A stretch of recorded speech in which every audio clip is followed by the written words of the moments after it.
Buenos días. Ánimo. Bueno, vamos a informar, como lo hacemos los jueves, sobre delitos que se cometen y se castigan o no se permite la impunidad. Esto lo informa el subsecretario de Seguridad Pública, Ricardo Mejía, nos va a informar. Y luego se va a dar un informe sobre posibles hechos de corrupción en Segalmex, que se están investigando desde hace 2 años, y se va a informar sobre el resultado de estas indagatorias. Ya están en la Fiscalía, pero aquí nos pidieron que se ampliara la información. Va a estar informando, nos va a dar un informe Roberto Salcedo Aquino, secretario de la Función Pública. Estos son los temas. También, por lo mismo, nos acompaña Víctor Villalobos, secretario de Agricultura, y Leonel Cota Montaño, de Segalmex. Van a estar aquí con nosotros. Antes, vamos a la mina de Sabinas. Allá está Laura Velázquez, que nos va a informar sobre cómo vamos en el rescate de los 10 mineros que quedaron atrapados en esos pozos, en esa mina. Adelante, Laura. Claro que sí, presidente, muchas gracias. Buenos días, buen día para usted y para todos y para todas. Continúan los trabajos aquí en la mina de Pinabete, en Sabinas, Coahuila, sumando 351 horas de trabajo ininterrumpidos. Se encuentra el plan de N3, Sedena es quien trabaja y encabeza estas labores, la Coordinación Nacional de Protección Civil, la Guardia Nacional, las Secretarías de Economía y del Trabajo, y asimismo respaldados por el Gobierno del Estado y el Gobierno Municipal. Continuamos el día de hoy con los trabajos de geofísica. Esto es al interior de la mina de Pinabete. Aquí seguimos pues esperando los resultados. Esperemos que el día de hoy ya tengamos una preliminar. Se están realizando los estudios de tomografía eléctrica y el procesamiento de datos que realizan en gabinete, lo que nos va a permitir conocer los perfiles de resistencia, de resistividad, la existencia de fallas o de lineamientos, y asimismo cuál es la porosidad y existencia de oquedades. El día de ayer a las 11 de la mañana se llevó a cabo una videoconferencia con la empresa alemana DMT y el Instituto de Seguridad Minera de Alemania. Participó el embajador de México en Alemania, la Sedena, la Coordinación Nacional de Protección Civil y el equipo técnico asesor que se encuentra acá en la mina de Pinabete. Se concluyó por parte de los especialistas alemanes que hay que identificar, como lo hemos venido realizando, por dónde entra el agua, que esto incluye evidentemente a la mina abandonada de Conchas Norte, con los datos que se han generado a través de los estudios geofísicos y que serán concluyentes a la brevedad. También hubo coincidencia en el sellado de las entradas de agua, como se tiene planeado, y también en continuar con los estudios del río Sabinas y posibles filtraciones de la lluvia. Asimismo, continuar con el bombeo de agua hasta que bajen los niveles y seguir con la ventilación posible para evitar gases acumulados. En concreto, señor presidente, la estrategia que se ha implementado en la mina Pinabete para el rescate de nuestros 10 mineros es la adecuada. Asimismo, el día de ayer tuvimos otra reunión, esta fue presencial, una segunda reunión con la empresa Phoenix First Response, esta es de Estados Unidos, en el centro de mando de la mina Pinabete. En esta reunión también participó la Sedena, la Coordinación Nacional de Protección Civil y el equipo técnico asesor, y además la Secretaría de Economía.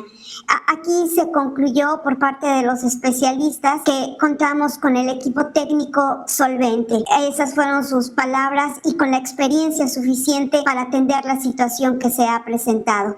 Se ratificó que la opción de sellar la apertura entre ambas minas, Conchas Norte y Pinabete, es el procedimiento más más adecuado para resolver la inundación en esta mina. Se reconoce, señor presidente, la experiencia y el conocimiento del equipo técnico mexicano y además validan las acciones que se han venido realizando hasta el día de ayer, que trabajamos de manera conjunta.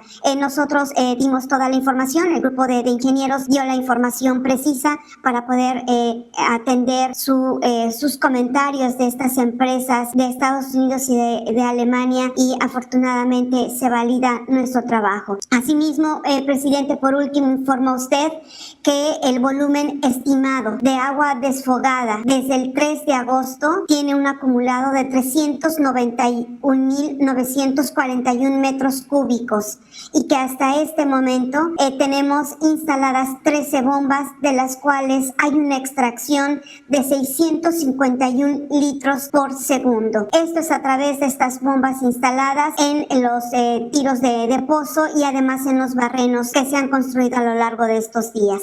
Los niveles más recientes que tenemos a las 5 de la mañana es de 34 metros en el pozo 2, en el pozo 3 son de 36 metros y en el pozo 4 de 34 metros. Aquí vamos a continuar, señor presidente, trabajando, informando a la población y principalmente a las familias de los mineros de los trabajos que realizamos para su tranquilidad. Aquí vamos a continuar, señor presidente, estamos a sus órdenes. Gracias, Laura. Un saludo a todos los que están trabajando sin perder las esperanzas, sin perder el ánimo, y un abrazo a los familiares.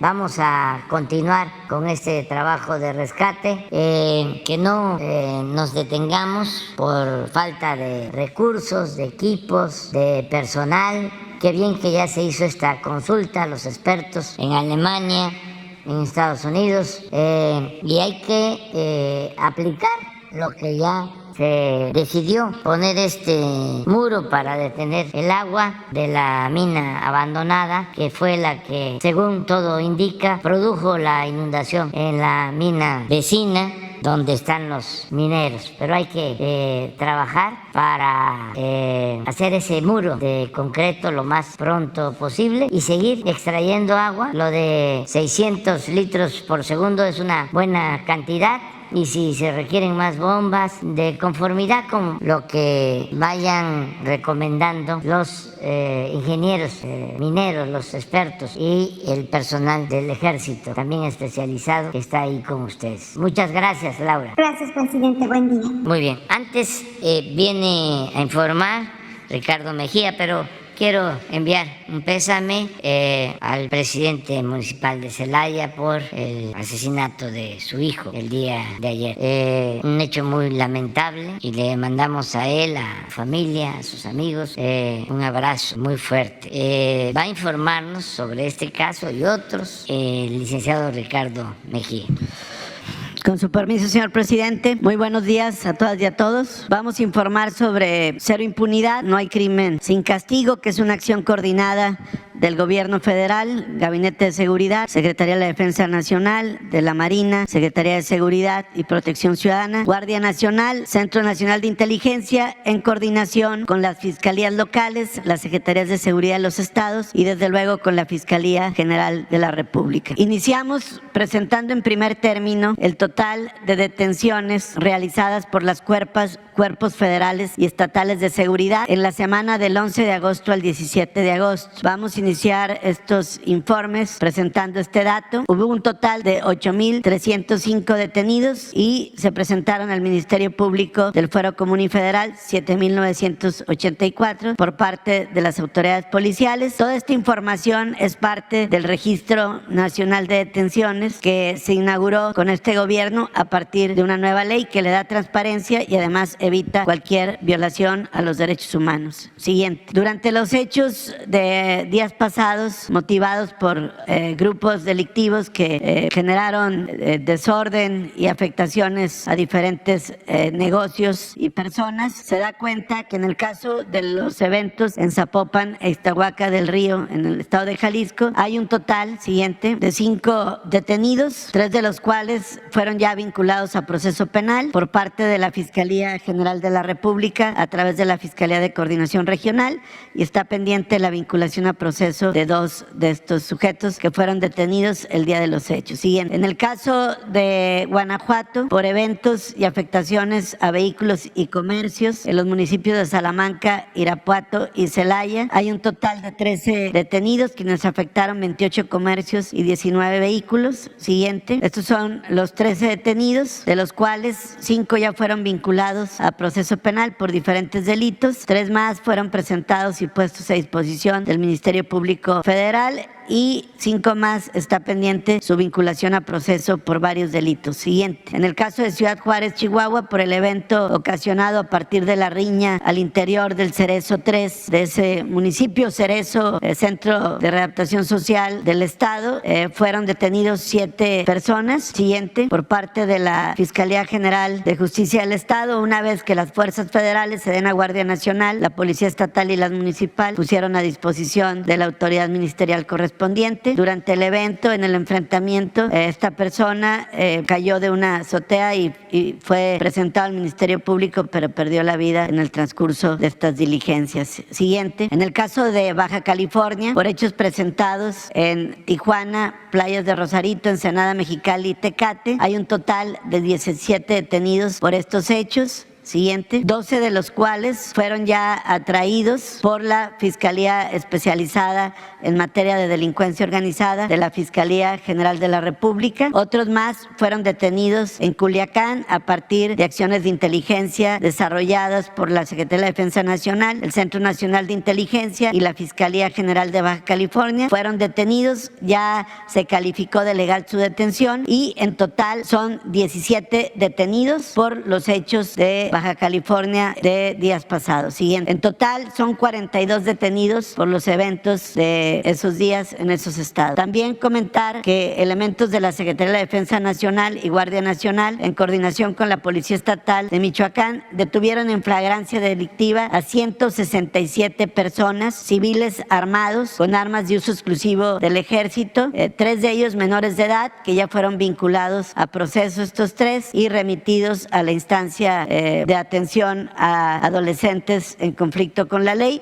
Y los otros 164 ya fueron calificada de legal su detención por parte del juez de control. Se les aseguraron 175 armas largas, casi 23,500 cartuchos, 24 vehículos, de ellos 5 con blindaje, 57 armas cortas, un fusil Barrett calibre 50 y por todos estos hechos la detención, que fue sin ninguna baja, sin ningún lesionado, con una gran operación de parte de la Secretaría de la Defensa Nacional y la Guardia Nacional, ya fue calificada de legal la detención. Siguiente. Informar de varias detenciones de presuntos secuestradores. Es el caso del pasado 12 de agosto, cuando elementos de la Fiscalía General de Justicia de Oaxaca, en coordinación con la Coordinación Nacional Antisecuestros de la Secretaría de Seguridad Pública, lograron la detención de Miguel Giovanni, alias El Centauro, y de Wendy Esmeralda N., tras cumplimentarles orden de aprehensión en su contra por el delito de secuestro exprés agravado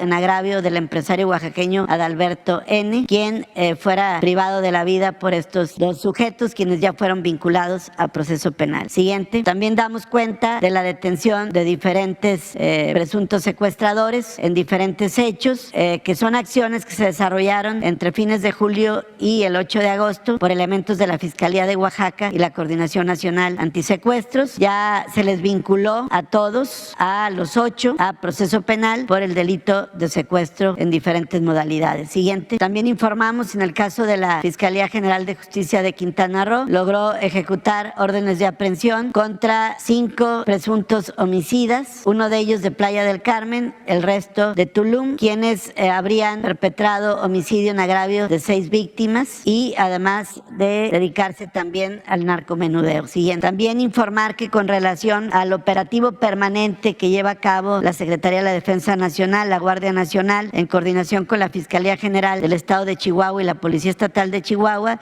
lograron una nueva detención, en este caso de Daniel Guadalupe N., quien pertenece a la estructura criminal de José N., alias El Chueco, que como todos sabemos es el principal sospechoso del homicidio de 2 sacerdotes jesuitas y un guía de turistas ocurrido el pasado 20 de junio. Sigue el despliegue, sigue la búsqueda para ejecutarle orden de aprehensión al sujeto apodado El Chueco, pero en el ínter se siguen haciendo realizando detenciones de sujetos vinculados a esta organización criminal. En total, siguiente, hay 19 detenidos a partir de la búsqueda y localización de José N. alias El Chueco, todos ellos vinculados con la organización delictiva de este individuo y quienes además también algunos de ellos son parientes de este individuo. Siguiente, informar de diferentes operativos que hizo la Secretaría de la Defensa Nacional en diferentes puntos del país que dieron como resultado entre el 9 al 15 de agosto la detención de 17 personas por diferentes delitos. En el caso de Uruapan, Michoacán, fueron 3 agresores detenidos, quienes tenían en posesión 8 armas largas,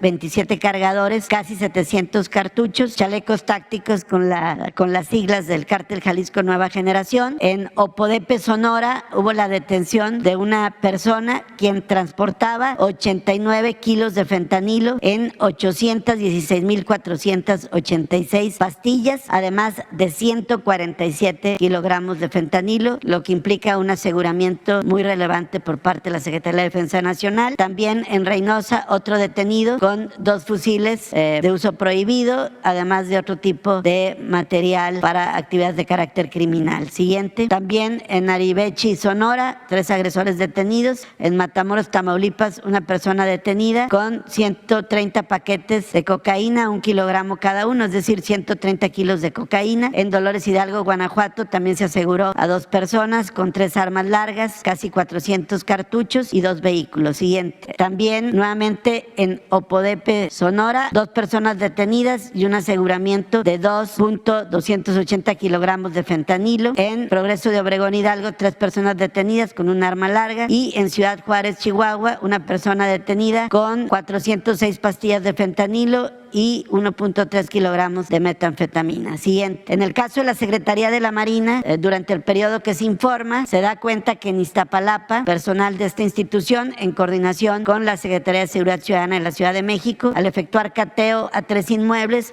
detuvieron a 4 presuntos secuestradores vinculados con la Unión Tepito, a quienes se les aseguraron armas, envoltorios de cocaína y teléfonos celulares, los cuales fueron asegurados y puestos a disposición de la Fiscalía General de la República. Siguiente. En Sonora, también por parte de la Secretaría de la Marina, liberó a una persona privada de la libertad, detuvo a 7 personas relacionadas con actividades de secuestro, aseguró armas, vehículos y equipo táctico en el poblado La Cuadrita, en el municipio de Guaymas. Siguiente. También otra operación donde detuvo a 2 presuntos sicarios de la organización delictiva La Plaza en Guaymas por portación de armas de fuego, droga y además que tenían un mandamiento judicial, es decir, una orden de aprehensión, fueron puestos a disposición del Ministerio Público de Sonora. Siguiente. Durante el operativo permanente que desarrolla la Coordinación Nacional Antisecuestros de la Secretaría de Seguridad y Protección Ciudadana, en coordinación y con apoyo de las fuerzas federales, se ejecutaron órdenes de aprehensión por diversos delitos: homicidio, feminicidio, violencia sexual, robo con violencia, narcomenudeo y secuestro, entre otros. Al 15 de agosto se han detenido 224 generadores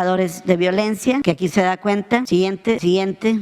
Estas detenciones han apoyado la disminución de los índices delictivos en esa región de Sonora y han permitido una respuesta eficaz de parte de las instituciones federales y estatales frente a estos ilícitos. Con relación a las vinculaciones relevantes, es decir, que pasan ya de la detención, la calificación de legal de la detención y ya la sujeción a un proceso penal, 37 personas que fueron detenidos por la Secretaría de la Defensa Nacional y puestos a disposición de la Fiscalía General de la República a través de la Fiscalía en materia de delincuencia organizada. Informar que 37 personas que fueron detenidas con armas de uso prohibido, con droga y con diferentes vehículos, fueron sujetas ya, vinculadas ya a proceso penal y con prisión preventiva oficiosa. Aquí hay que subrayar que estas 37 personas ligadas a las 164 personas que fueron detenidos en días pasados dan un total de 201 personas detenidas y se espera ya que las 164 sean también vinculadas a proceso penal. Siguiente. Informar también con relación al caso Bavispe Sonora, que se continúa con estos trabajos, que ha dado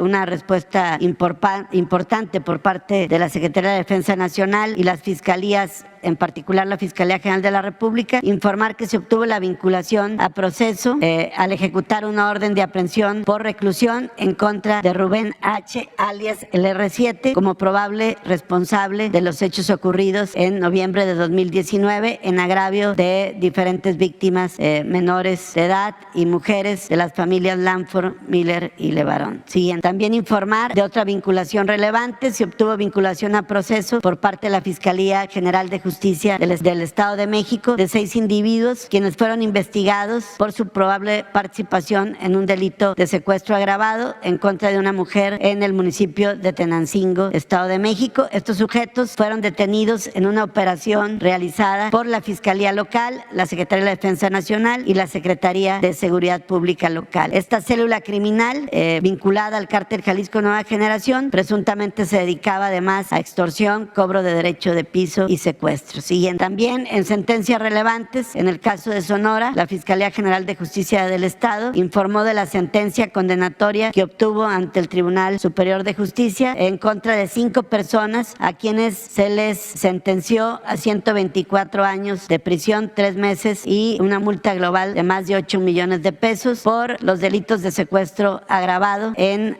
agravio de 2 personas, así como asociación delictuosa. 124 años de prisión. Siguiente. También en el caso de sentencias relevantes obtenidas por la Fiscalía General de Justicia de la Ciudad de México ante el Tribunal Local, hay varias sentencias condenatorias, una de ellas por homicidio calificado y tentativa de homicidio calificado, donde se sentenció a 4 personas a 46 años de prisión, otra por violación agravada y violación equiparada en agravio de Kevin N., generándole el juez de la causa 41 años de prisión, y en otro homicidio calificado también sentencia condenatoria en agravio de Adán N. por 27 años. Siguiente. Como aquí se informa cada semana, siguen los esfuerzos para prevenir, combatir, perseguir el delito de feminicidio, y del 11 de agosto al 17 de agosto hay 17 detenidos, 4 de ellos sentenciados. Estamos hablando de 3 en la Ciudad de México, 1 del Estado de México, 3 de Baja California, los cuales fueron ya sentenciados, 2 de Nayarit, 1 de Veracruz, 1 de Oaxaca, siguiente, y 6 del Estado de Chihuahua, entre ellos una persona, Carlos N., que ya fue sentenciada. Siguiente. Informar en el caso de Devani Susana Escobar Basaldúa de Nuevo León, informar que el día de ayer se realizaron 2 reuniones de trabajo en seguimiento a este caso. La primera de ellas con la Fiscalía General de Justicia del Estado de Nuevo León, personal de la Secretaría de Seguridad y Protección Ciudadana y de la Coordinación Antisecuestros, y una segunda reunión con la fiscal de feminicidios, más las personas anteriormente mencionadas y los padres de la víctima, es decir, don Mario Escobar y doña Dolores Basaldúa. A partir de esta reunión se obtuvieron los siguientes acuerdos. La Fiscalía General de Justicia de Nuevo León en las próximas horas formulará imputación penal contra quienes obstruyeron la acción de la justicia al inicio de la investigación. Y la segunda, y por petición de la familia, es decir, por petición del señor Mario Escobar y la señora Dolores Basaldúa, se determinó que una vez ejercitada la acción penal sobre la obstrucción de la justicia, se solicitará la atracción por parte de la Fiscalía General de la República de la carpeta de investigación con el propósito de continuar con las indagatorias que permitan esclarecer este feminicidio y castigar a quienes resulten responsables. El secretario de Gobernación, el licenciado Dan Augusto López Hernández, ya entró en comunicación con el fiscal general para formalizar la solicitud de atracción en virtud de la petición de los padres de Devani Escobar. Siguiente. En el caso del comunicador Juan Arjón López, quien fue encontrado su cuerpo sin vida el pasado 16 de agosto y quien había un reporte de desaparición desde días antes, informar que la Fiscalía General de Justicia de Sonora localizó el cuerpo de este comunicador, que lamentablemente fue encontrado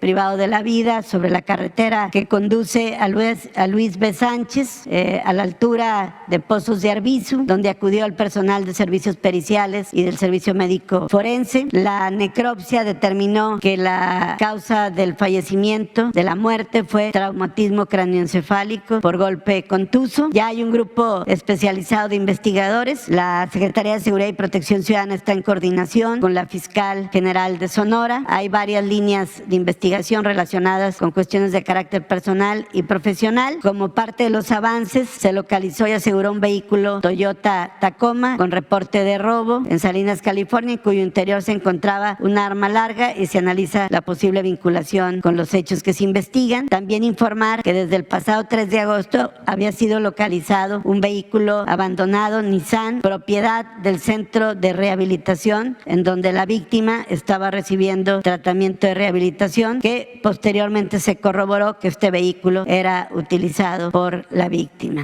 Siguiente. Con este homicidio, según las indagatorias y los testimonios recabados en carpetas de investigación y causas penales, son 12 casos de personas periodistas asesinadas durante el presente año. Hay 29 detenidos o buscados y 21 vinculados a proceso penal. Siguiente. Estos son los casos que aquí se ha informado recurrentemente. Esperamos ya muy breve avances en el caso de Antonio de la Cruz. Hemos estado en contacto con la Fiscalía General de la República, quien atrajo la investigación, y para no alertar a los posibles homicidas y no afectar tampoco el debido proceso, no damos cuenta, pero aquí hay avances importantes. Por último, comentar, como nos lo instruye el señor presidente, que con relación al homicidio del hijo del presidente municipal de Celaya, desde el momento que se tuvo conocimiento de la noticia criminal, estamos en comunicación con el gobernador de Guanajuato, Diego Sinue Rodríguez. Hay avances importantes y esperamos que en breve tiempo pueda darse con quienes perpetraron este reprobable homicidio. ¿Sería cuánto, señor presidente? Debo comentar que la mayor parte de los asuntos vinculados con el tema de hoy se encuentran sub iudice, por lo que la información que puedo ofrecer a ustedes está sujeta a los procedimientos de investigación y responsabilidad administrativa, los cuales se sustancian de conformidad con los principios de legalidad, imparcialidad, objetividad, exhaustividad y con respeto a los derechos humanos, por lo que las autoridades competentes son responsables de mantener la reserva y secrecía conforme a los artículos 90 y 95 de la Ley General de Responsabilidades Administrativas, a fin de no transgredir el principio de presunción de inocencia y del debido proceso. Por su parte, el artículo 210 del Código Penal Federal establece la prohibición de revelar información que un servidor público conoce con motivo de su cargo en perjuicio de algún ciudadano. Adicionalmente, la Ley General de Transparencia y Acceso a la Información, en su artículo 113, obliga a las dependencias a guardar la secrecía de la información en tanto las investigaciones no hayan causado estado. Dicho lo anterior, informo a ustedes. Segalmex fue concebido como un organismo con visión social para rescatar al campo y apoyar directamente a los pequeños productores de granos en las zonas de mayor rezago del país. A partir de esta administración, se planteó la necesidad de un organismo adscrito a la Secretaría de Agricultura encargado de la seguridad alimentaria en coordinación con DICONSA y LICONSA. Por ello, en 2019 se creó Segalmex para favorecer la producción del maíz, frijol, arroz, trigo y asegurar su adquisición a precios de garantía en beneficio de la población más necesitada. Con base en los resultados de diversas auditorías, de denuncias presentadas por servidores públicos y del deterioro de la calidad de la rendición de cuentas de Segalmex, LICONSA y DICONSA, se creó un grupo de trabajo conformado por las Secretarías de Gobernación, de Agricultura y Desarrollo Rural, de la Función Pública, la Procuraduría Fiscal de la Federación y la Oficialía Mayor de la Secretaría de Hacienda. El propósito de este grupo ha sido investigar, dar seguimiento y corregir la problemática relacionada con los actos de presunta corrupción de algunos servidores públicos, que además ocasionaron una desarticulación administrativa en las tres instituciones. Los estados financieros dictaminados de las tres entidades, tanto contables como presupuestarios,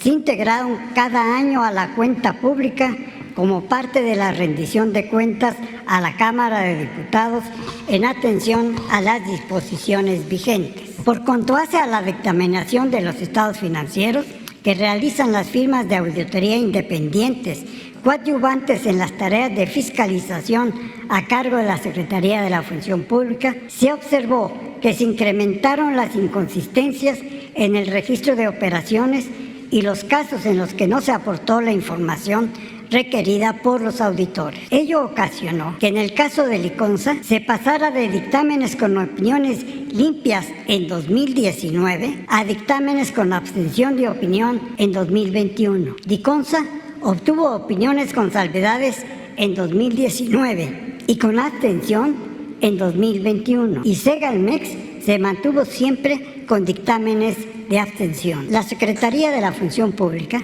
practicó 84 actos de fiscalización desde la creación de Segalmex en 2019 y hasta el cierre de 2021, que incluyeron auditorías, visitas, verificaciones con montos observados por 6,000 millones de pesos. Durante 2022, para dar continuidad a esos actos, se están ejecutando diversas revisiones a los programas de abasto rural, de abasto social de leche y de precios de garantía, así como a las adquisiciones, arrendamientos, servicios e inventarios.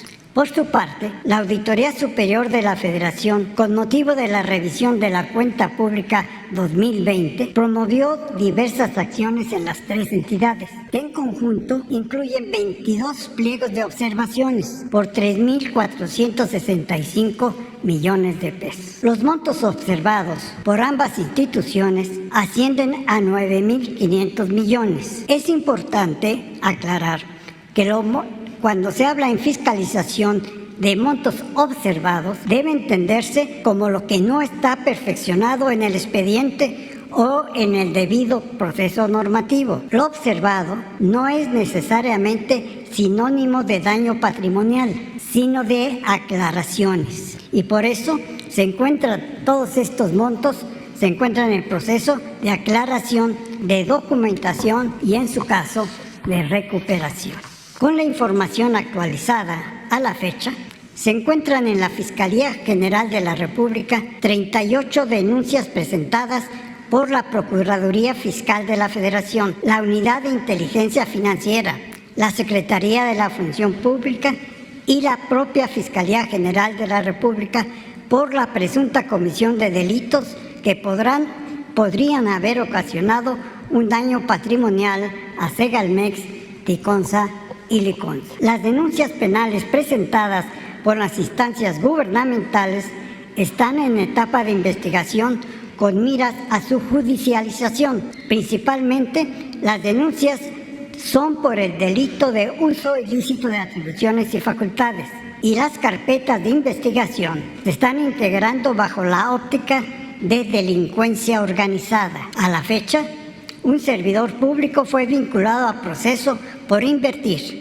mediante intermediarios financieros en instrumentos de alto riesgo 950 millones de pesos. Esta acción se realizó sin respetar la normativa vigente. El capital ya fue recuperado en su totalidad.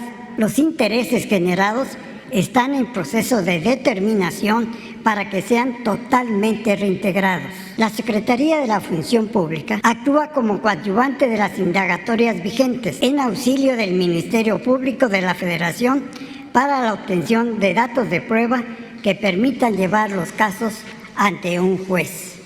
En el ámbito administrativo, con información actualizada a la fecha, la Secretaría de la Función Pública tiene abiertos 618 expedientes para la investigación de presuntas responsabilidades administrativas, de las cuales 38 están vinculadas con las denuncias ya presentadas. El grupo de trabajo interinstitucional se ha reunido en repetidas ocasiones para orientar las estrategias legales para atender las denuncias y reencauzar el apropiado funcionamiento de las tres entidades. Con motivo de las investigaciones, se ha cesado a servidores públicos de áreas centrales y operativas en toda la República, sin menoscabo de las acciones legales y administrativas que resulten en su contra. Debo decir que se ha renovado toda la estructura de mando. Los cambios de mando directivos y de personal de las tres entidades se enfocan a la integración de equipos de trabajo proactivos para mejorar los controles internos, la operación y la rendición de cuentas, así como para definir las líneas estratégicas que permitan alcanzar los objetivos institucionales. Entre las acciones en proceso destacan las siguientes: robustecer los sistemas de control interno y de supervisión de las tres instituciones para dar cumplimiento estricto a la norma a fin de erradicar conductas nocivas, armonizar la actuación de las tres entidades y alinear sus competencias y atribuciones, establecer formalmente las representaciones de Segalmex en los estados donde opera, así como fortalecer la estructura de las áreas vinculadas con estímulos y los precios de garantía, modernizar el equipamiento y los sistemas informativos para los centros de acopio y mejorar la interconectividad entre los sistemas de las tres entidades, fortalecer el control de los inventarios de mercancías en los almacenes centrales y rurales e implementar un programa de mejoramiento de la infraestructura física de almacenes y tiendas.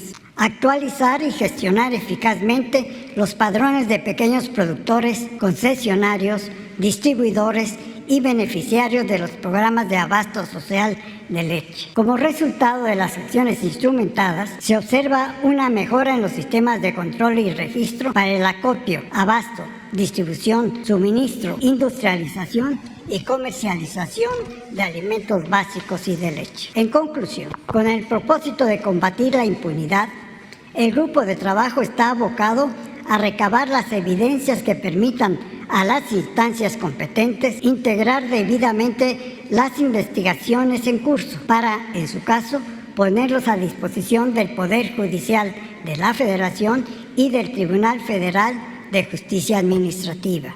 La Secretaría de la Función Pública acompaña, en coordinación con la Secretaría de Hacienda, a las nuevas autoridades administrativas para evitar que se incurra en irregularidades, atender las observaciones de las instancias fiscalizadoras y sentar las bases de una gestión eficaz y honesta. Muchísimas gracias por su atención. Bueno, pues vamos. Quedaron, creo que 2 compañeros. Rocío Jardines. Buenos días, presidente. Rocío Jardines, del grupo de W Radio. Perdone. Preguntarle 3 asuntos, presidente. En primer lugar, ¿qué sabe acerca de la información o el seguimiento que se le ha dado al caso de Lidia Cacho? Se tiene información de que el exgobernador de Puebla, Mario Marín, quien fue arrestado en 2021, pues habría ya metido un amparo para salir de forma fast track de la cárcel tras haber sido detenido.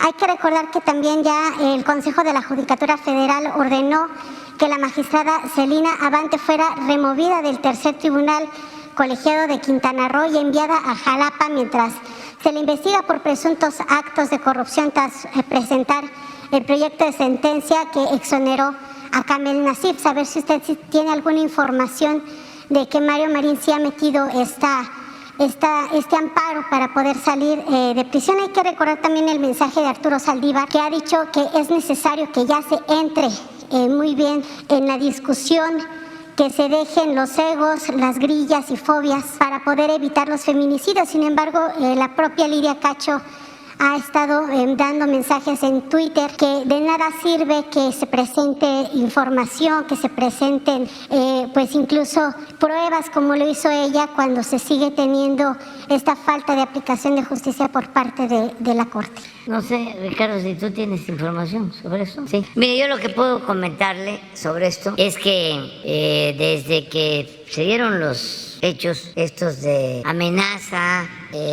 incluso de aprehensión, de órdenes de aprehensión contra de Lilia Cacho por sus denuncias. Yo estaba en oposición en ese entonces y me manifesté a favor de Lilia Cacho. Ya hay constancia en los medios. No se avanzó en investigación en aquel entonces porque Marín le ayudó en el fraude a Calderón, sí, como lo están escuchando, como otros gobernadores le ayudaron a Calderón en el fraude. El gobernador de Nuevo León, Natividad González Parás, el que estaba de gobernador en Tamaulipas, que está preso ahora. Pero todo esto puedo probarlo.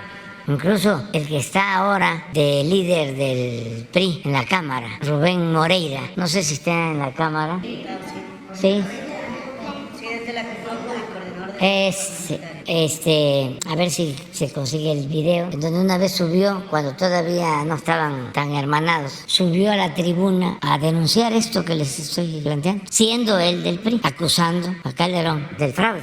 Todo esto lo recuerdo por los jóvenes, pues, porque ya nosotros ya vamos de salir, ya hasta podemos decir gracias a la vida que nos ha dado tanto. Pero los jóvenes tienen que conocer esta historia, porque se oculta. Entonces, por eso, a pesar de que Calderón en la campaña, de manera oportunista, había visitado Puebla para denunciar los hechos, como viene la elección y le ayudan, se calla y no se actúa. Entonces, nosotros siempre hemos estado defendiendo a quienes son víctimas de autoritarismo, de violación de derechos humanos.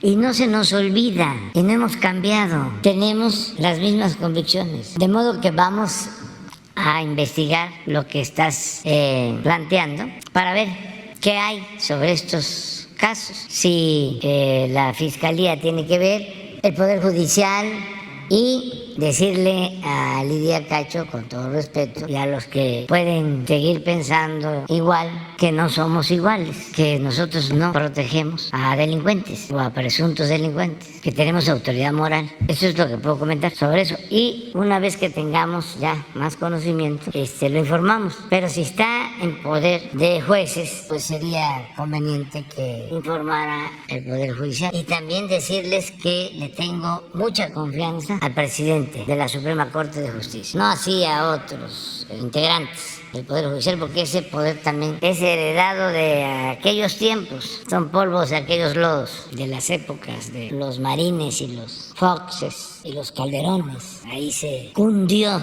el Poder Judicial de gente sin escrúpulos. Desde luego hay excepciones, hay, como en todo, jueces, hay magistrados, hay ministros rectos, pero muchos no están a la altura de las circunstancias.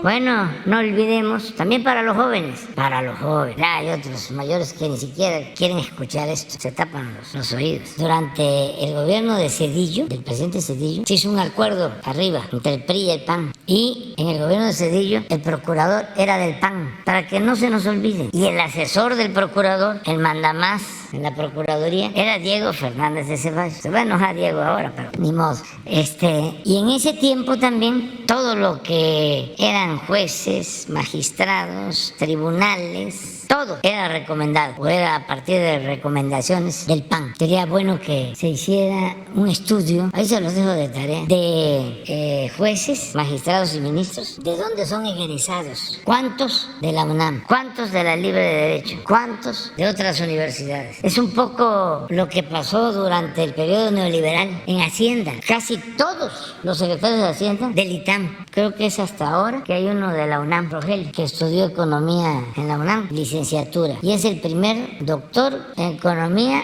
mexicano graduado en Cambridge. Ese señor secretario de Hacienda. Para los que les gusta destacar los grados académicos, pues Rogelio, doctor en economía de Cambridge, el primer mexicano. Pero la licenciatura la hizo en la UNAM. Entonces sería bueno este estudio sobre el Poder Judicial. ¿De dónde son? ¿Cuántos de escuelas públicas? ¿Cuántos de universidades privadas? Porque esto sí tiene que ver. Presidente, y aprovechando que ahorita está aquí el subsecretario, saber si conocen ustedes las condiciones en las que se encuentra Marín en la cárcel. Se ha dicho que tiene privilegios, saber si esto existe o no.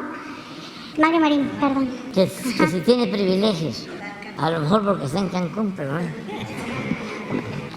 Sí, bueno, recapitular que Mario Marín fue detenido en Acapulco el pasado 3 de febrero de 2021. Se le imputa el delito de tortura, es un proceso del orden federal y está recluido en el Centro de Readaptación Social de Benito Juárez, Cancún, Quintana Roo. Estamos ahorita concentrando información, pero evidentemente pues no debe haber ningún privilegio ni ningún trato distinto a cualquier persona privada de la libertad, evidentemente siempre con respeto a los derechos humanos, pero de ninguna manera con un trato privilegiado. ¿Sería cuánto? Gracias, presidente. Preguntarle en segunda instancia, ya se han cumplido. De todas maneras, la jaula, aunque sea de oro, no deja de ser prisión. Así dicen los Tigres del Norte, ¿no? El corrido. Que van a estar con nosotros, los Tigres del Norte, el día 15 de septiembre, en el Zócalo, en el Grito. Están todos invitados, todos los mexicanos, mujeres y hombres. También no sabemos si van a entrar todos, pero vamos a procurar que además del Zócalo haya pantallas para que todos participemos el día 15 de septiembre. Adelante. Gracias. Le comentaba, en Grupo Radiopolis le hemos estado dando seguimiento a esta situación con los mineros.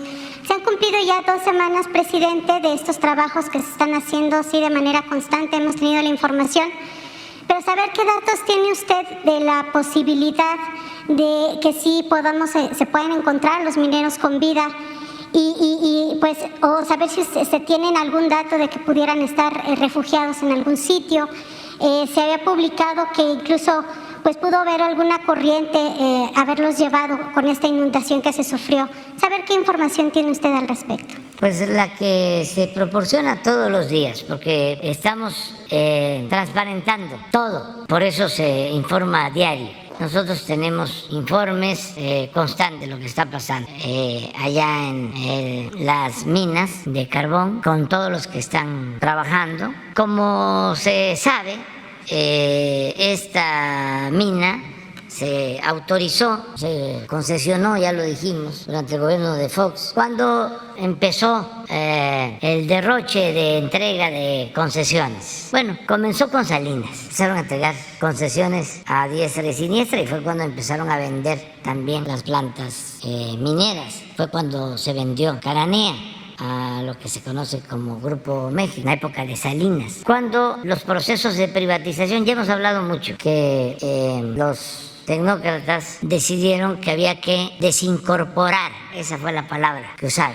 bienes llamados no estratégicos. Todo esto, pues, de manera eufemística para dar paso a la privatización y al saqueo, porque todos estos bienes se entregaron a personas allegadas a el gobierno de Salinas. En muchos casos se remataron estos bienes y se fingió de que se hacían subastas, pero ya de antemano se sabía quién iba a ganar, porque Aspe, el hermano de Salinas, eran los encargados de entregar los bienes, de decir a quién le iba a tocar, un banco, una empresa, una mina. También esto es para los jóvenes. Entonces ahí empezó, siguió con Zedillo, aunque se pelearon, continuó el salinismo como política. Zedillo fue el que entregó los ferrocarriles nacionales y luego vino el llamado cambio y continuó lo mismo. Ahí con Fox, sobre todo con Calderón, fue cuando más concesiones se entregaron para la explotación minera. Estamos hablando de millones de hectáreas del territorio nacional. Ya lo hemos dicho. En total, en el periodo neoliberal entregaron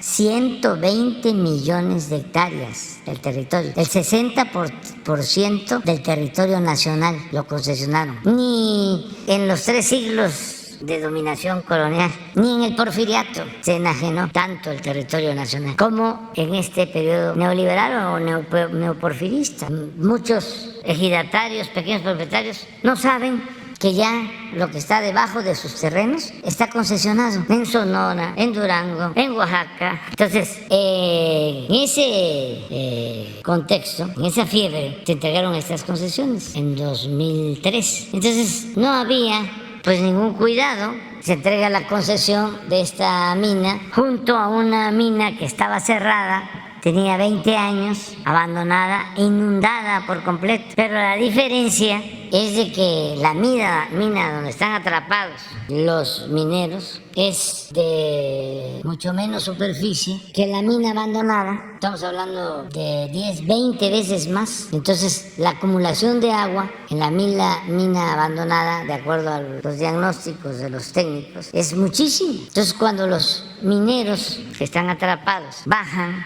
a buscar el carbón, son 15. Se infiere que se afecta a una de las paredes de conducción entre las minas. Se viene el agua, viene la inundación. Los que se salvan salen por la misma presión del agua. 5 quedan 15 y 10 quedan atrapados. Entonces, desde que sucede este lamentable accidente, tomamos decisión de enviar personal. Se aplica desde el mismo día el plan DN3 y se mueve personal de la región militar, de la zona militar, inicialmente 90 elementos, desde la tarde del día del accidente, y ponen el campamento y se empieza a trabajar. Entonces llegan técnicos mineros, expertos de la zona, entonces recomiendan pues que lo que había que hacer era extraer el agua para salvar a los mineros, rescatarlos. Y se empiezan a conseguir bombas para extraer el agua, se instalan bombas, se llevan bombas de todo el país, en camiones, en aviones. Hay como 500 personas trabajando día y noche. Entonces ya se estaba logrando achicar los pozos. Ya se tenía un tirante de agua en algunos pozos de 2 metros, 2 metros y medio. Se estaba pensando bajar a 1,20 metros. Incluso se llegaron a introducir buzos, pero había mucha madera, derrumbes, todo esto con cuidado, y de repente, a una madrugada, se infiere que se abre otro boquete de la mina inundada, y todo lo que se había logrado pues se vuelve a inundar. De nuevo los pozos se vuelven a inundar. Entonces, ¿qué hacemos? Bueno, pues vamos a consultar, porque también los familiares, además entiendo perfectamente, y no solo lo entiendo, me da sentimientos la situación de los familiares, que llevan ahí también al mismo tiempo y muy desesperados. ¿Usted se va a volver a reunir con ellos, presidente?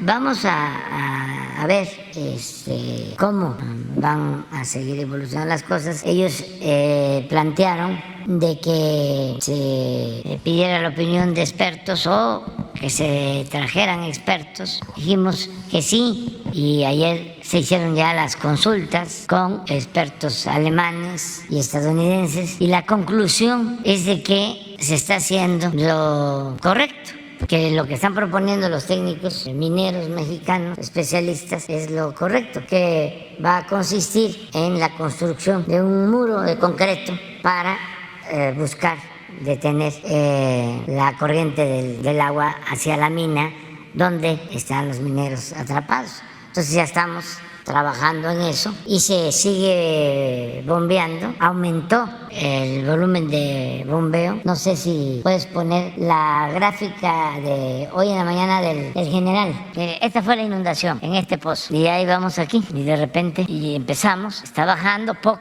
que seguimos extrayendo agua. Este es el 2, lo mismo, y este es el 3, que está más cerca de la mina abandonada, pero también aquí ya tenemos una disminución, se nos subió hasta 41 metros, 74. Seguimos bombeando y se está buscando la forma de construir de concreto un muro para detener la fuente del agua. Desde luego todo esto con estudios que se realizan desde el principio. De que continúen con vida los mineros, presidente. Pues eso es lo que deseamos, ¿no? Con todo el alma. ¿Mande?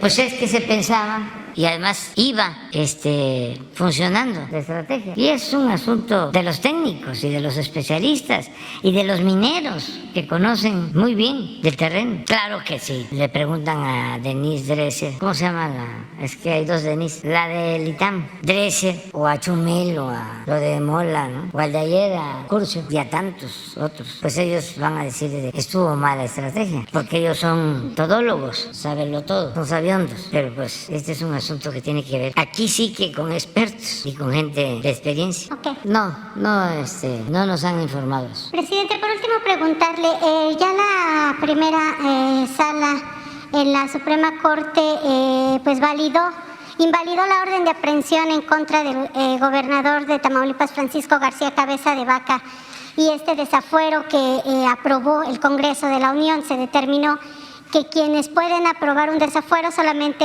son el Congreso del Estado. Saber su opinión al respecto, presidente. Gracias. Pues es una decisión del Poder Judicial. Hay cosas que a mí no me parecen, como seguramente a muchos otros, pero tenemos que respetar la decisión del Poder Judicial. Hay que respetarla. O sea, es una controversia, y hasta su nombre lo indica, controversia entre poderes. Y en este caso, la autoridad competente es la Suprema Corte de Justicia, que resuelve no dándole la razón al Poder Legislativo. Solo en el caso, que eso también hay que aclararlo, de la orden de aprehensión por corresponder al Poder Legislativo local el procedimiento. Eso no significa impunidad, al menos eso es lo que yo entiendo, y hay que respetar la decisión de la Suprema Corte. Falta una compañera, y luego tú, que fuiste el que planteaste lo de Segalmex. Eliane Valadez. Sí, aquí estoy, presidente. Muchísimas gracias y buenos días.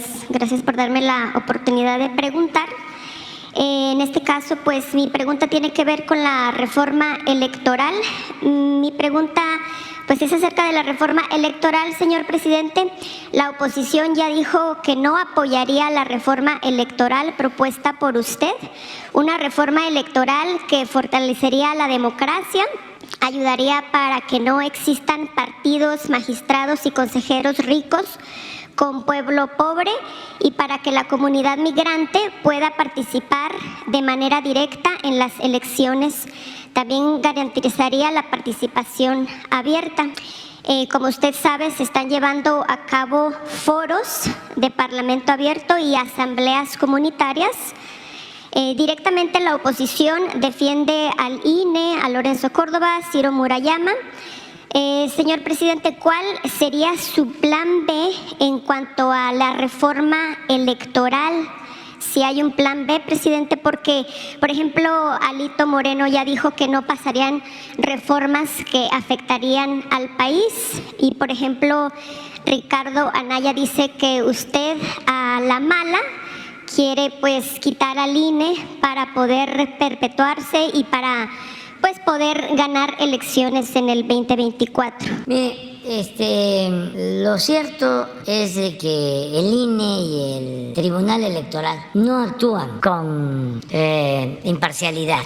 Están sometidos por los grupos de intereses creados que todavía actúan del antiguo régimen. Esa es la verdad. Si nosotros estamos aquí, no es por ellos. Nosotros estamos aquí por el pueblo, por la gente. Entonces, como dicen los abogados, aceptando sin conceder. Vamos a imaginar lo peor, de que quedaran los mismos, que no se lleve a cabo la reforma. ¿Qué hacer? Pues seguir haciendo conciencia en el pueblo. Seguir adelante con la revolución de las conciencias, para que no puedan hacer fraudes. ¿Cómo se evita el fraude? Con la participación de la gente. Esa es la mejor receta para curar ese cáncer. Y lo vimos en Tamaulipas, en las elecciones pasadas, ya que estamos hablando de Tamaulipas. En un ambiente difícil de acoso, de miedo, de promoción de violencia, la gente salió a votar, porque cuando la gente no participa es cuando se les facilita el fraude. Cuando la gente participa, aunque compren votos, aunque amenacen, no les alcanza. Y esto se tiene que tener muy presente, porque la democracia obviamente no es el INE, ni es el Tribunal Electoral. La democracia es el poder del pueblo. Es lo que ellos dicen, que la democracia corre riesgos. No, al contrario, corre riesgos con ellos. Pero la democracia en México se ha abierto paso a pesar de ellos y de los grupos de intereses creados y de la oligarquía y de los medios de información al servicio del régimen de poder. Ha sido heroico en un país en donde casi nunca ha habido democracia. En la historia independiente de México es muy difícil encontrar momentos, periodos democráticos. Si estamos hablando de 500 años de independencia de México, yo creo que cuando mucho, 20 años de democracia. Los 10 años de la República restaurada del siglo XIX. Porque, fíjense, logramos la independencia, solo hay un periodo de 4 años del presidente Guadalupe Victoria. A partir de ahí, fraude. Le hacen fraude a Vicente Guerrero, que contiende por la presidencia de la... Y luego Santana, 11 veces presidente. Y luego viene la revolución de la reforma y nos invaden. Y luego se recupera la República y vienen estos 10 años de 1867 a 1877, finales del 76, que llega por la fuerza Porfirio, con la bandera de la no reelección, y se queda 34 años. Luego viene la Revolución Maderista. ¿Cuánto tiempo es presidente Madero? 2 años, pero lo asesina. No, ni siquiera 2 años, menos, como 15 meses. Y luego el cuartelazo de Huerta. Y luego triunfo de la revolución y el surgimiento del PNR, que es un partido único desde el 29. La revolución no pudo establecer la democracia. Se lograron avances importantísimos en lo social, en lo económico, pero en lo político, como siempre lo decimos, recordando a don Daniel Cosío Villegas, ya no estaba don Porfirio, era doña Porfiria, pero lo mismo. Entonces, ¿cuándo empieza esto a cambiar? En el 88. Hay otro fraude. No es el único. Se habla de fraude cuando participa Vasconcelos. Se habla de fraude cuando participa Almazán en contra del candidato Ávila Camacho. Y luego se habla de fraudes cuando participa el general Enríquez en contra de Ruiz Cortines. Y ya después se llegó al grado de que nada más había un candidato. Creo que López Portillo, nada más fue uno, y Campa, sin registro, independiente, que llegó a sacar 1 millón de votos. Y luego hasta el 88, ya sabemos el resultado, quemaron las boletas, los paquetes electorales. Y ahí se dio el pacto ya entre Salinas y los líderes del PAN por el mismo proyecto. Pero siguieron, después de eso, hablando de que eran distintos. Aunque con Zedillo se dio esto a lo que hice mención. Va de candidato Diego, y va de candidato Zedillo, y va de candidato el presidente, el ingeniero Cárdenas. Esto en el 94. Y llega Diego al debate y barre y se va para arriba. Yo no sé cómo estaban las encuestas en esos tiempos, porque a lo mejor ni había, pero era Diego, y de repente desaparece un mes, y de ahí vienen cosas de otro tipo. Entonces gana Zedillo, pero además después de haber sucedido el lamentable asesinato de Colosio, gana Zedillo. Y luego, no quiere decir que se hace fraude por Fox, pero no se le obstaculiza tanto. Y hay apoyo también de potentados a Fox. Pero bueno, por primera vez pierde el PRI la presidencia. Un hecho histórico. Decía Fox en campaña que iba a meter a la cárcel a Salinas y a todos los salinistas. Y terminan, como dirían en mi pueblo, amacollados. Es que es interesante. Terminan pues de aliados, y el que entra después de todo el esfuerzo de mucha gente luchando por la democracia, Fox, en vez de garantizar elecciones libres, participa para imponer a Calderón y para robarnos la presidencia, porque él lo ha confesado. Fox, como es deslenguado, lo presume. Le preguntaron un día, ¿pero usted cargó los dados? Claro, ¿cómo iba yo a permitir que entrara ese que es un peligro para México?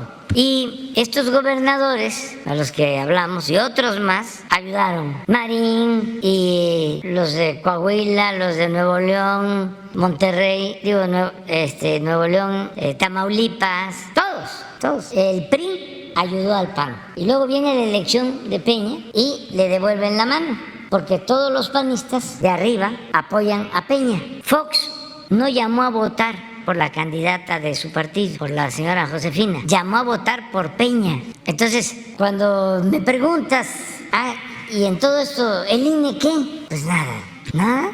¿Llamaría a la oposición a rectificar su voto para la reforma electoral? Sí, pero son responsables ante el pueblo. Ellos tienen que asumir su responsabilidad. La gente pues se da cuenta. Imagínense, estamos proponiendo una reforma para que los consejeros y los magistrados del INE y del IFE no los elijan los partidos en la Cámara, porque se reparten a los consejeros, sino que los elija el pueblo, que presente el Poder Legislativo una lista para consejeros, 10, mitad hombres, mitad mujeres. Que el Poder Judicial, 10, 5 hombres y 5 mujeres, cumpliendo todos los requisitos. ¿Cuáles requisitos? No tener vínculos con partidos, ser verdaderamente independientes, ciudadanos, de inobjetable honestidad. Y 10, el Ejecutivo. Son 30 y se hace una boleta con los 30 y se elige de los 30 los más votados, las mujeres y los hombres. Y hay un periodo para que la gente los conozca, sepa de sus antecedentes, de dónde vienen, qué hacen. Eso es más democrático que como se impusieron a los actuales consejeros. Pues no costaría mucho. Claro, si la elección la hace el INE, olvídense. Esa es una. Lo mismo elegir así a los magistrados. Segundo, que ese órgano autónomo, independiente, democrático, con toda la legitimidad por haberse constituido a partir de la voluntad de la mayoría del pueblo, ese órgano sea el encargado de hacer todas las elecciones, que ya no se repita en cada estado, porque son gastos excesivos. Un órgano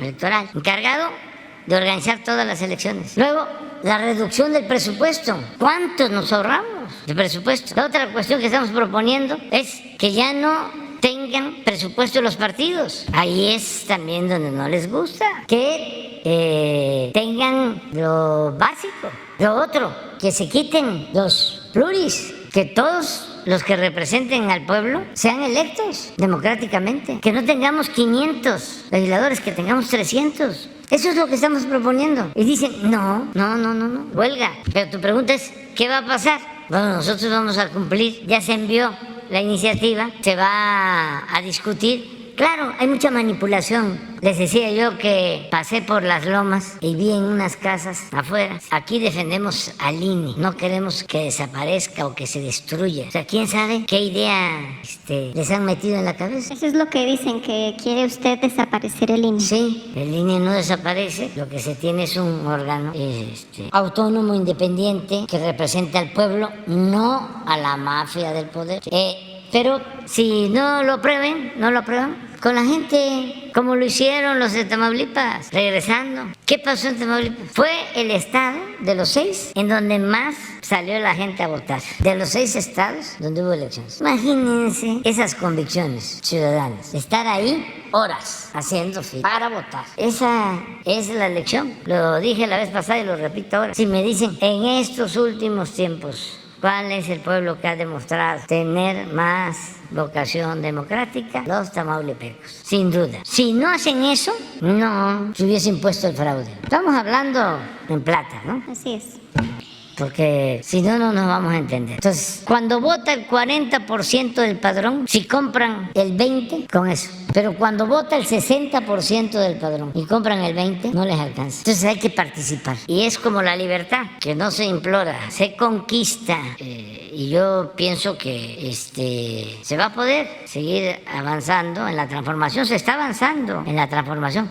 Y luego también es muy importante, para hacer valer la democracia, el compromiso de que el gobierno no participe en las elecciones. Si el gobierno no participa en las elecciones, no hay fraude. Y la mala costumbre era que desde aquí, desde Los Pinos, se decidía. Yo lo enfrenté y lo padecí. A Fox se le metió en la cabeza que yo, por ningún motivo, y hasta lo externaba, iba yo a llegar. Y se esmeró en eso. Mandó delegados, secretarios a los estados. Por ejemplo, el de comunicaciones, Cerizola, este fue a Tamaulipas. Y hay una conversación telefónica en donde está platicando con el gobernador de Tamaulipas y le dice, gracias, oye, te pasaste, no era para tanto. Pues estamos muy contentos contigo, muchas gracias. Las llamadas de la maestra Bester, que por cierto ahora dio su opinión sobre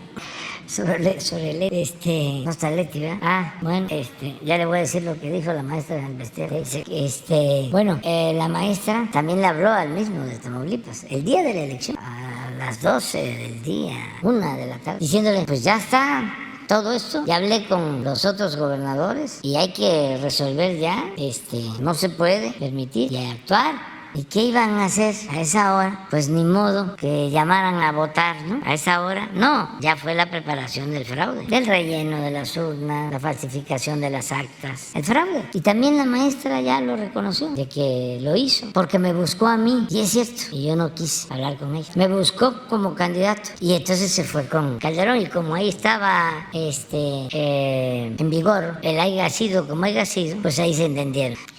Muchas gracias, presidente. Y pues, disculpe que no me presenté, Eli de Eli TV Oficial en el canal de YouTube, redes sociales. Y paralelo a esto, presidente, y hablando de conquistar la libertad, pues aquí en México se encuentran varios héroes vivientes paisanos que pues han venido a unos foros, tanto en la Cámara de Diputados como en la Cámara de Senadores, pues a poner sobre la mesa varios temas, ¿verdad? Incluyendo pues el tema de los consulados, los bancos del bienestar, entre ellos pues la reforma electoral, porque pues también están muy interesados en participar en las elecciones.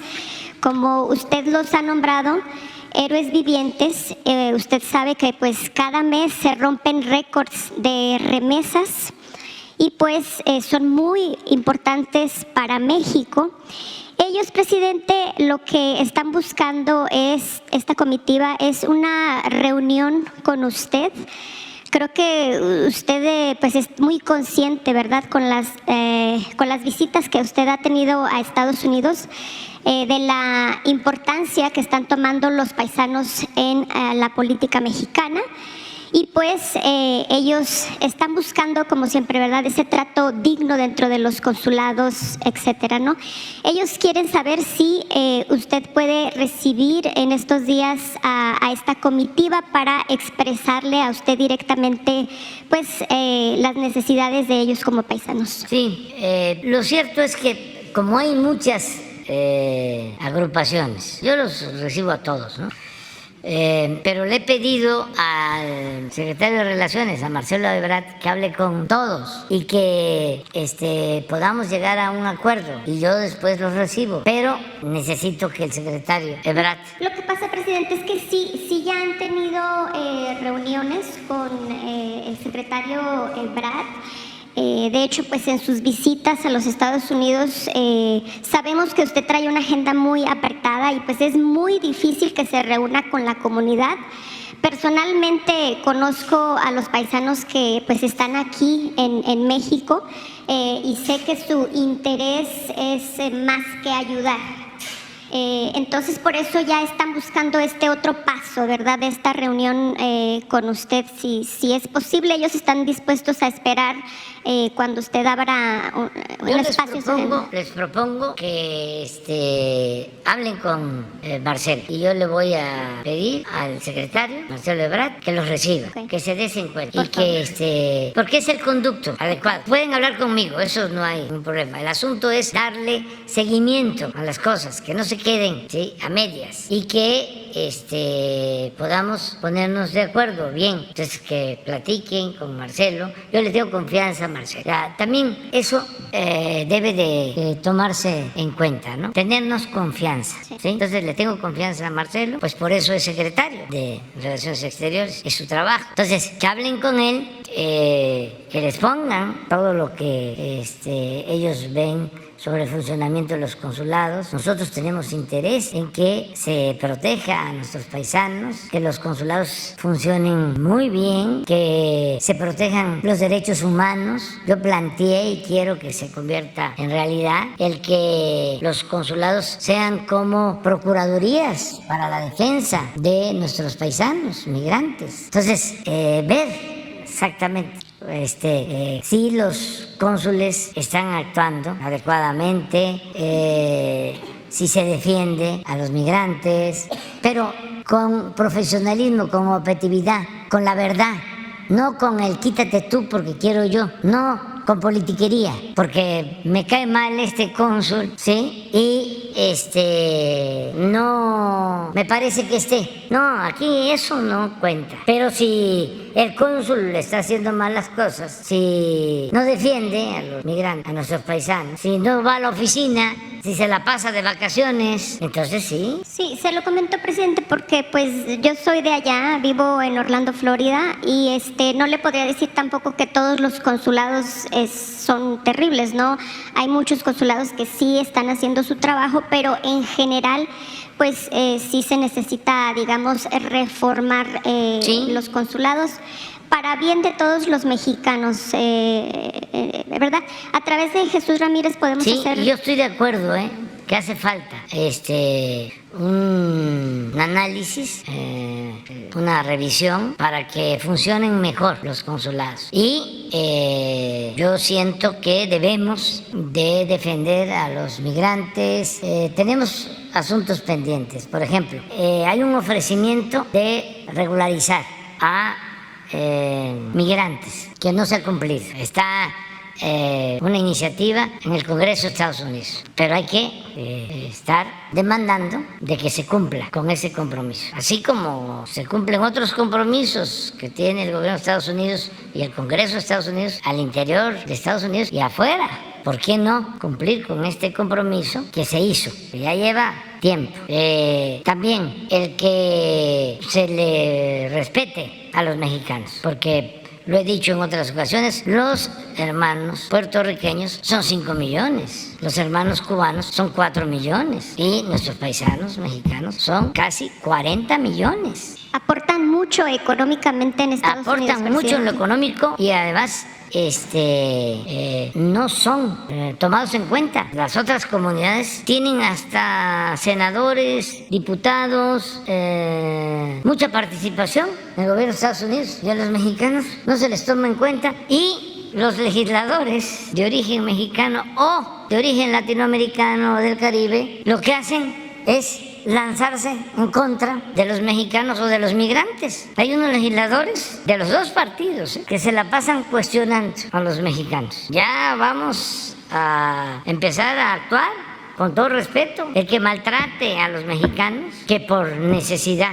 se han ido a buscarse la vida a Estados Unidos y que trabajan honradamente para el engrandecimiento de esa nación, los que los maltraten, los discriminen, esos no deben de tener votos de los mexicanos, estadounidenses, no, ni el partido que los postula, ni el candidato, para que vean lo que se siente. ¿Cómo se va a votar por alguien que se dedica a tratar mal al migrante? Todos los seres humanos somos migrantes, todos, y la gente no se va de sus pueblos, no abandona a su familia por gusto, sino por necesidad. Es un derecho humano, es el derecho que defendía el gran presidente, yo creo que el mejor presidente que ha tenido Estados Unidos en la historia, Franklin Delano Roosevelt. Derecho a vivir libre de miseria, es un derecho universal, derecho humano universal. Entonces, no podemos permitir quedarnos callados, desde luego, respetuosamente, pero ya no queremos que agarren el tema migrante,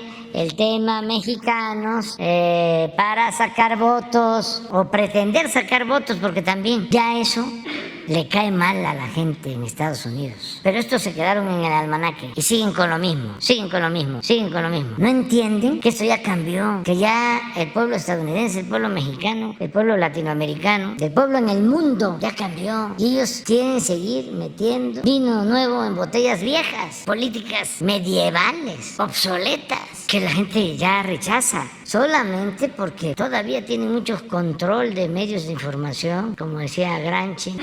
El Estado, desde luego hablando del Estado autoritario, decía Gramsci, son dos cosas, un aparato de fuerza y una ideología. ¿Y qué es la ideología? El control de los medios de información. Entonces, pero ya eso está en crisis, ya no funciona. Y el aparato de fuerza, pues tampoco, porque ya se está viendo que con la guerra no se resuelve nada. Eso nada más deja sufrimiento. Entonces, vamos viendo el planteamiento y estamos muy agradecidos con nuestros paisanos. Aquí lo digo, pero ¿cómo estamos saliendo? Por los aumentos al salario. Quisiéramos más, pero han habido aumentos al salario, como nunca en los últimos 40 años. Por los programas de bienestar y por las remesas. Eso que va abajo trabajo es lo que nos da tranquilidad, estabilidad, gobernabilidad. Si le siguiéramos, no lo íbamos a hacer nosotros, pero si nosotros no hubiésemos ganado, si hubiese continuado más de lo mismo y todos los apoyos arriba, como lo hacían, ahí sí que el país estaría en completa ingobernabilidad.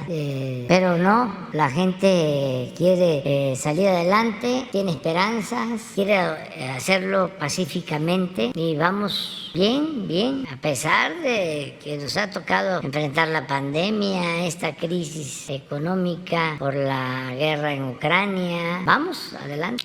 Gracias, presidente. Y ya por último, rápidamente me gustaría hacer una denuncia, presidente. No sé si recuerde, pero hace como 1 año y medio más o menos estuve aquí haciendo una denuncia para una comunidad en Querétaro conocida como Peñitas, que no se le había censado para recibir sus beneficios, ¿verdad?, de bienestar. De hecho, pues ellos le habían enviado una muñequita Lelé, sí. No sé si la recuerde.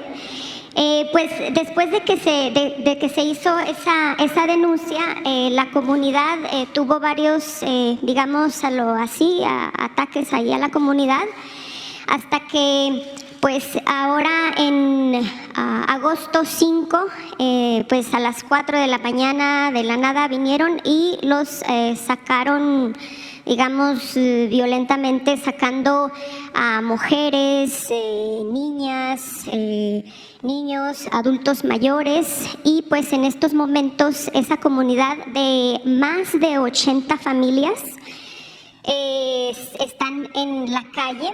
Han ido a varias instancias a pedir ayuda y pues no se les ha querido ayudar, que es en el municipio de Santiago de Querétaro. Y pues el presidente de la comunidad, Luis Bernardo Nava Guerrero, digamos, hizo ese atrozo con la comunidad. Ellos piden a usted que si puede ayudarlos humanitariamente, porque pues ahorita se encuentran en la calle desprotegidos y pues sin nadie que los pueda auxiliar. Y en otro tema rapidito, presidente, sé que si tiene informe sobre el Banco de Bienestar de la localidad de Presa en el municipio de Tezonetepec, Hidalgo. Le hago este comentario, presidente, porque los habitantes están haciendo el esfuerzo para comprar el terreno, ya que las autoridades municipales no cedieron el terreno para la construcción del Banco del Bienestar, y ellos están juntando el dinero porque ellos sí quieren el Banco del Bienestar, el municipio pues no. Hay un youtuber llamado Juca Noticias, pues que él les está ayudando a recaudar los fondos para poder comprar el terreno. Entonces serían nada más esas dos situaciones, presidente. Muchísimas gracias. Rosa Isela Rodríguez, atiéndalo primero, lo de las familias, ahora aquí con Jesús, para que se pongan de acuerdo. Y lo del terreno del Banco del Bienestar, lo mismo, lo vemos con el general Loza, tú te haces cargo. Este es Xontepec, me imagino, ¿no? Es Xontepec, la Dama. Sí, es Xontepec la Dama. Sí, de acuerdo. Y le dejo ahí unos que le enviaron los paisanos. Dos folders. Gracias. Sí. A ver, compañero, vamos a darle, es que él fue el que pidió que vinieran los compañeros de... Gracias, presidente. Si me lo permite, quisiera hacerle las primeras preguntas al secretario Salcedo en torno a este asunto de Segalmex, Diconsa y Liconsa. Para empezar, me gustaría saber, usted habló de 900 millones de pesos aproximadamente que se movieron hacia inversiones en acciones bursátiles privadas. Me gustaría saber si un funcionario no quiero ser despectivo, pero de tan mínimo rango puede mover este dinero sin la autorización de su director general.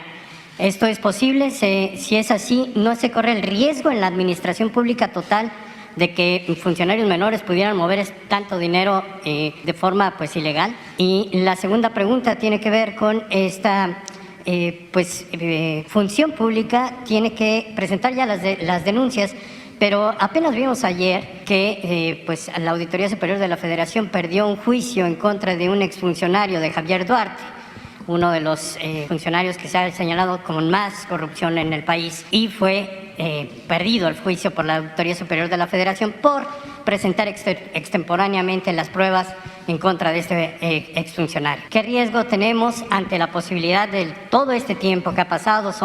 Usted habla de las cuentas de 2019, 2020 y 2021, todavía ni siquiera las tenemos, se van a tener hasta febrero del próximo año, pero ¿qué posibilidad corremos de que no se llegue a un castigo ejemplar en este sentido? Y si me lo permite, presidente, preguntarle a usted, usted nos ha mostrado el pañuelo blanco de la anticorrupción desde hace ya varios años. Sin embargo, esta corrupción o presunta corrupción se daba en funcionarios que usted nombró.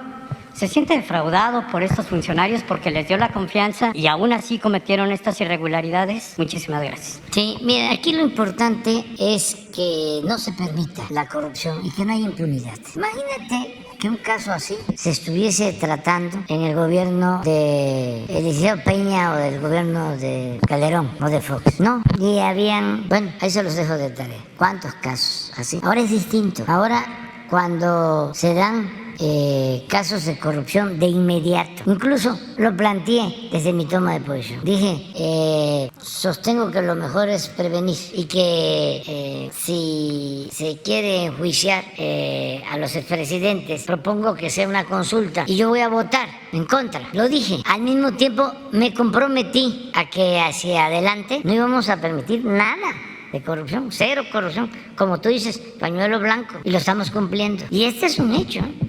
Esta es una demostración sobre eso. Entonces, no somos iguales. Le voy a dar nada más la introducción porque Roberto no va a poder decirles todo porque él está a cargo de la investigación y ya habló de lo del debido proceso y reservas y demás. Pero les voy a plantear que el funcionario que puso el dinero en esta financiera no consultó a nadie. Y un dato que es importante, se venía haciendo, o sea, en el sexenio pasado ya esa financiera había manejado dinero de Liconza. Igual, tan es así que esa financiera manejaba dinero de gobiernos estatales que tienen el mismo problema del gobierno de Yucatán, por ejemplo. Entonces, ¿qué se hizo de inmediato? Recuperar el dinero, esta parte del dinero, porque supuestamente ya se hacía y era una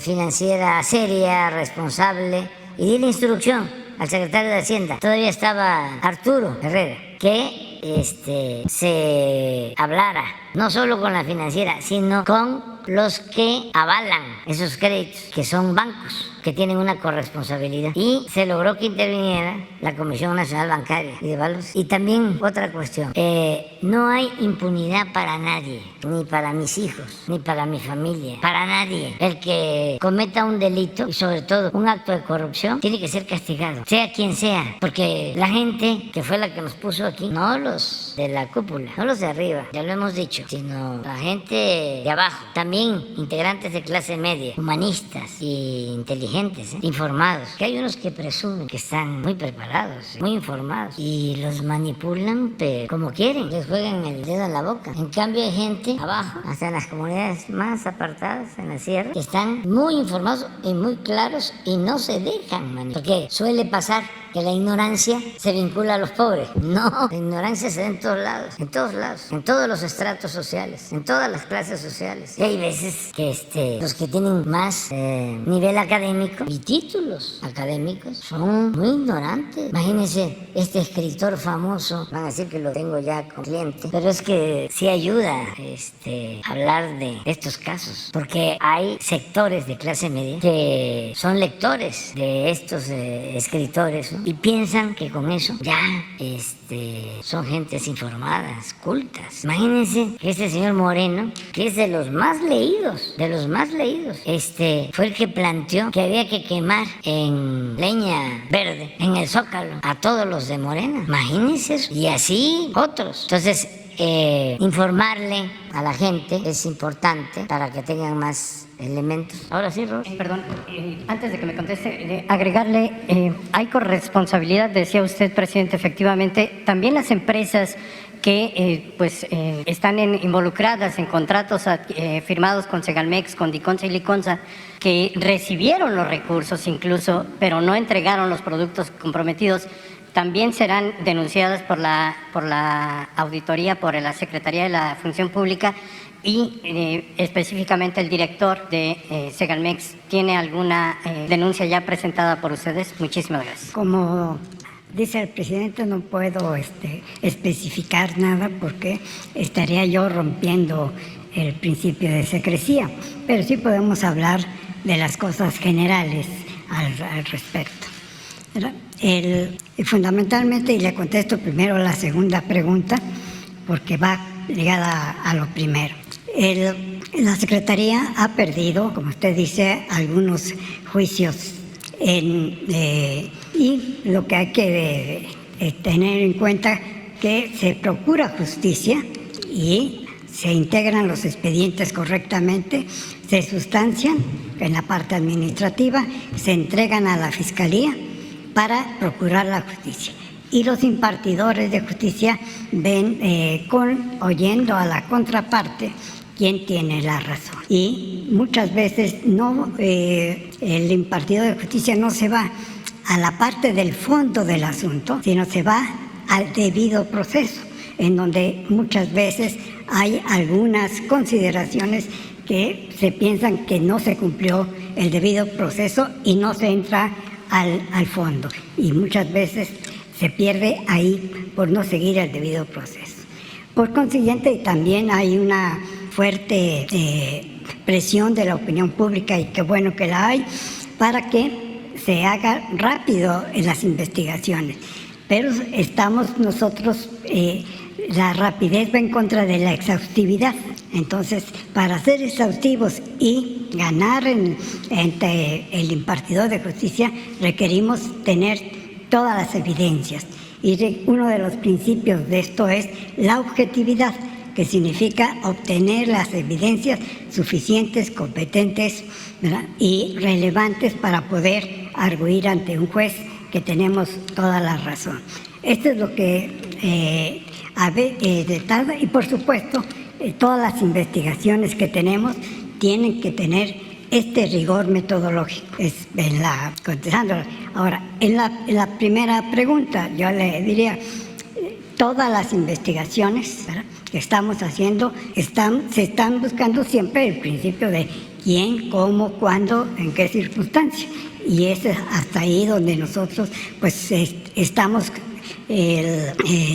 sustanciando cada uno de los expedientes, y tenemos también el auxilio de la Procuraduría Fiscal y un diálogo permanente con la Fiscalía General de la República. Muy bien, pues vamos a... Perdón, presidente. Sí. También me gustaría preguntarle en otro asunto. Usted hablaba de las minas y los contratos de Comisión Federal de Electricidad. Me gustaría platicar sobre eso. Usted hablaba de que se dieron un boom de concesiones, pero ahora con la nueva estrategia de la Comisión Federal de Electricidad lo que se ha dado es un boom en la aparición de nuevas minas. Se lo platico porque el año pasado fueron 12 los contratos o 12 minas diferentes, 15 los contratos que se entregaron. En este año son 52 los contratos de minas para explotación de carbón. Eso ha provocado que, por ejemplo, el Pinabete no tenía actividad. Se entregó en 2003, pero no tenía actividad. Y se le cambia, se lo había comentado también, el uso de suelo en 2019 y le entra a estos concursos que hace ya la Comisión Federal de Electricidad, y provoca, de acuerdo con organizaciones como Familia Pasta de Conchos, que estas minas proliferen sin supervisión de la Secretaría del Trabajo, sin supervisión de la Secretaría de Economía y sin supervisión de la Comisión Federal de Electricidad, que solamente les dan el contrato y les aceptan cualquier papel en el que digan que están trabajando de forma correcta. Pinabete es un ejemplo claro de que no se trabaja así, de que se trabaja en condiciones infrahumanas para los mineros, y no hay una revisión, una supervisión y evitarlo. El municipio de Sabinas le cambió el uso de suelo a la mina del Pinabete, lo convirtió de zona de riesgo en industria extractiva, a pesar, como dice usted bien, de estar junto a una mina tan peligrosa como Conchas Norte, inundada y con todos estos riesgos, y metieron a los mineros en tubos, en popotes. Esto no lo revisó nadie, presidente. ¿Qué van a hacer al respecto? Muchísimas gracias. Se está haciendo la investigación igual, la Fiscalía. Se está viendo quién recibe la concesión, primero. y luego hay una especie de subcontratación. Y en efecto, hay un contrato de la Comisión Federal de Electricidad, porque es una zona que vive de la explotación del carbón, pero el contrato establece que no se puede subcontratar y además que se deben de cumplir una serie de requisitos, que en este caso no se cumplieron. Entonces, está la investigación abierta. También con relación a pasta de concho, pues es distinto porque tenía mucha influencia el dueño de pasta de concho, hablando en plata, en el gobierno. Tanta influencia tenían los mineros, ya no debería decir esto, pues, porque no va con mi investidura, pero tengo que estar aportando información porque se calla todo, silencio. Pero en ese tiempo, la Secretaría del Trabajo la manejaban los mineros, no los trabajadores, los dueños de las minas. O sea, la Secretaría del Trabajo estaba al servicio de las empresas. Bueno, así estaba todo el gobierno, tomado, secuestrado. Entonces, por eso se presenta este accidente, le paran el rescate. Ya no hay posibilidad de vida, no queda nada. Y no solo fue en el gobierno de Fox, sigue Calderón y sigue Peña Nieto. Y es hasta ahora que estamos desenterrando o buscando desenterrar a los mineros de pasta de concho, con una inversión de más de 2,000 millones de pesos para cumplir con el compromiso con sus familiares. Además de que les ayudamos también porque tienen todo el derecho, con indemnizaciones y con apoyos. Termino diciendo, no somos iguales. No se van a repetir los hechos y nosotros buscamos que no se repitan. Pero es un proceso. Lo viejo no termina de morir y lo nuevo no termina de nacer. Es un proceso de transición. Pero vamos avanzando mucho, mucho. Tan es así que estos temas los estamos tratando de manera abierta y así lo vamos a seguir haciendo. Y vamos a seguir informando a todo el pueblo y atendiendo a los familiares y comprendemos, ya dije, sentimos mucho lo que pasa. Y en este caso y en todos, son seres humanos y son sufrimientos, angustias de familias, no son números. Esto no es cuantitativo, esto tiene que ver con lo cualitativo, con los sentimientos y por eso vamos a seguir adelante. Y en este caso del rescate de los 10 mineros hasta lograr el propósito de rescatarlos. Bueno, ya me voy, ahora sí. No. Quédate. Mañana vamos a llevar a cabo la reunión del Gabinete de Seguridad en Tijuana y la conferencia en Tijuana. La hora va a ser allá la misma, pero acá a las 9 de la mañana y vamos a hacer un recorrido por la frontera. Vamos a estar en Tijuana, vamos a estar en Nogales, vamos a visitar Guaymas, vamos a El Rosario, también Sonora. Hasta el domingo vamos a estar de recorrido, de gira. Pónganse de acuerdo, que la pasen bien.